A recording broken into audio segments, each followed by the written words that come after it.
Hi hello welcome to தேடை reports. இப்போ நம்ம பார்க்க போகிறது இயக்குனர் சுனில் தேவ் இயக்கத்தில் கிரைம் த்ரில்லர் படமான அதோ முகம் படத்தினுடைய திரை விமர்சனத்தை பற்றி தான் பார்க்க போகிறோம்.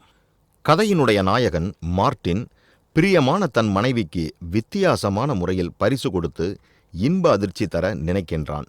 அப்படி ஒரு முறை அவன் செய்த முயற்சி சுவாரஸ்யமான தோல்வியில் முடிவடைகிறது. அடுத்ததாக அவளுக்கு தெரியாமலேயே கண்காணித்து சந்தர்ப்பம் பார்த்து ஏதையாவது புதிதாக செய்து இவளை இன்ப அதிர்ச்சியில் மிதக்கவிட தீர்மானிக்கின்றான். அதற்காக அவளது மொபைல் போனில் ஒரு செயலியை பதிவிறக்கம் செய்கின்றான். அதன் மூலம் அவள் என்ன செய்தாலும், எதை செய்தாலும், எதை பேசினாலும், யாருடன் பேசினாலும் அத்தனை விஷயங்களையும் அவனால் லைவாக பார்க்க கேட்க முடிகிறது. அப்படி பார்க்கும்போதும் கேட்கும்போதும் அவளுடைய பேச்சு, நடவடிக்கை, தான் இல்லாத நேரத்தில் வந்து போகும் நபர், அவளுடன் நடந்து கொள்ளும் விதம், அவள் போகின்ற இடம், சந்திக்கின்ற நபர், அவருடன் சேர்ந்து ஒரு கொலைக்கான திட்டமிடுதல் என எல்லாமே மிக மிக விபரீதமாக இருப்பதை அறிந்து கொள்கின்றான் கதாநாயகன். இன்ப அதிர்ச்சி கொடுக்க நினைத்தவனுக்கு கிடைப்பதெல்லாம் நிஜமான அதிர்ச்சியாகவே காணப்படுகிறது. உண்மையில் அவனுடைய மனைவி யார்? அவள் அப்படியெல்லாம் விவகாரமான விஷயங்களில் ஈடுபட காரணம் என்ன? அதற்கு காரணமானவர்கள் யார் யார்? ஒவ்வொரு கேள்விகளுக்கும் அவன் தேடி தேடி பதிலை கண்டுபிடிக்கும் போது அவனுக்கு என்ன செய்வதென்றே தெரியவில்லை. கதையினுடைய நாயகன் மார்ட்டினாக வருபவர் அருண் பாண்டியனுடைய சகோதரியினுடைய மகன் எஸ்பி சித்தார்த். ஒவ்வொரு நிமிடமும் தன்னை சுற்றி நடக்கக்கூடிய நிகழ்வுகளில் யார் நல்லவர் யார் கெட்டவர் என்பது தெரியாமல் ஒரு மிகப்பெரிய மனக்குழப்பத்திற்கு ஆளாகி தன்னுடைய நடிப்பை வெளிப்படுத்தியிருக்கக்கூடிய விதம் மிகவும் அருமையாக உள்ளது.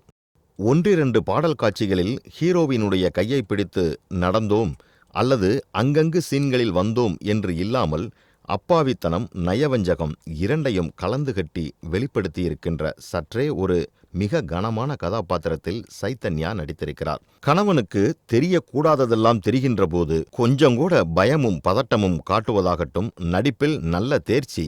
கிளைமேக்ஸில் கணவனிடம் 1/4 நூற்றாண்டு காலம் நடந்தது என்ன என்பதை விவரிக்கும் போது வெளிப்படுத்தக்கூடிய நடிப்பு மிகவும் அட்டகாசமாக இருக்கிறது. சிறைவாசியாக சில நிமிடங்கள் மட்டுமே வந்து போகின்ற அருண் பாண்டியன் தனது காட்சியை மிகவும் கெத்தான நடிப்பால் திரைக்கதை முழுவதுமே தாங்கி பிடித்துள்ளார். அருண் விஜயகுமாரினுடைய ஒளிப்பதிவில் திரும்பிய பக்கமெல்லாம் பசுமை, பனிப்பொழிவு என்று ஊட்டி, குன்னூர் பகுதிகளில் அழகை மிகவும் அழகாக படம் பிடித்து காட்டியிருக்கின்றார்.